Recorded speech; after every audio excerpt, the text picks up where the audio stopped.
Let's set up a new automated posting setting group. So what this is, it's think of this as a way to, create a category for your videos.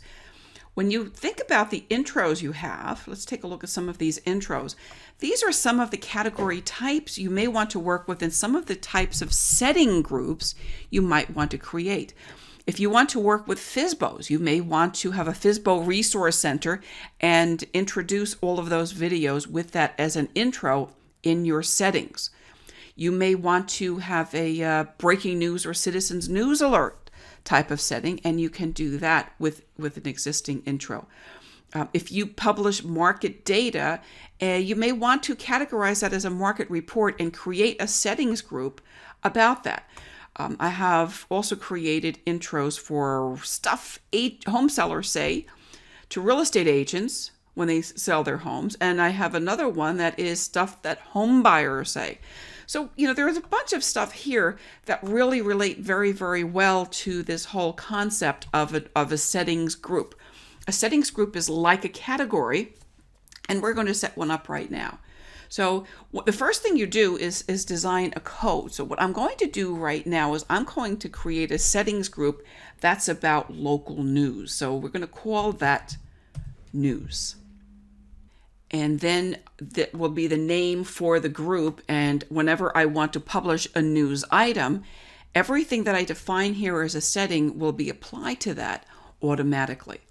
Now, 9 times out of 10, your watermark image will be the same on all your settings if you really want to stick with your company logo. You may want to change that out here and there, but basically that's what you'll be doing here. So we're going to call that news. I'm not going to worry about the watermark right now.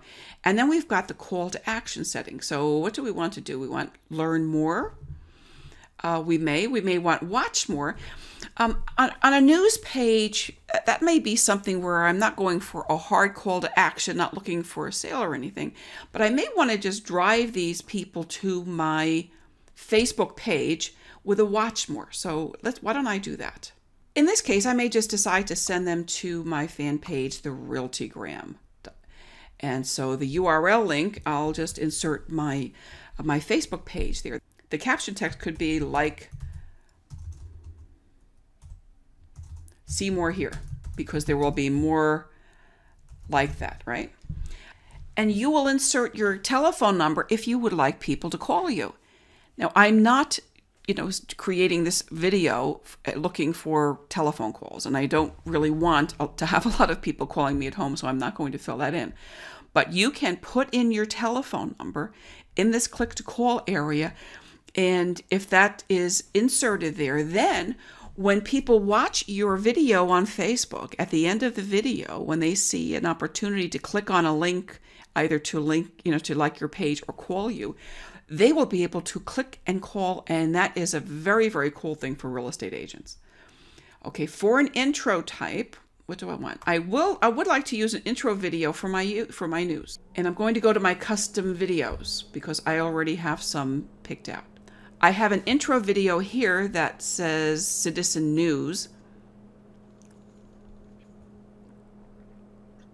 from our friends on the interwebs. I kind of like that. I just made that, and I'll be sharing that with everybody in the members area shortly.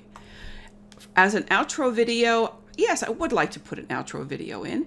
And I think what I will do is probably say, thanks for watching. Yeah, thanks for watching. Please like, comment, and share. That's nice and easy, right?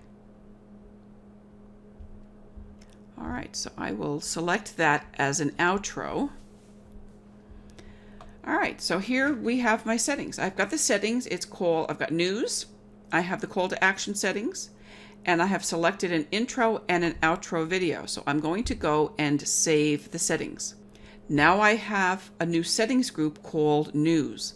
Now, what do I do if I want to use that setting? I will talk about that in the next video, where I will create a video and I'll use those settings.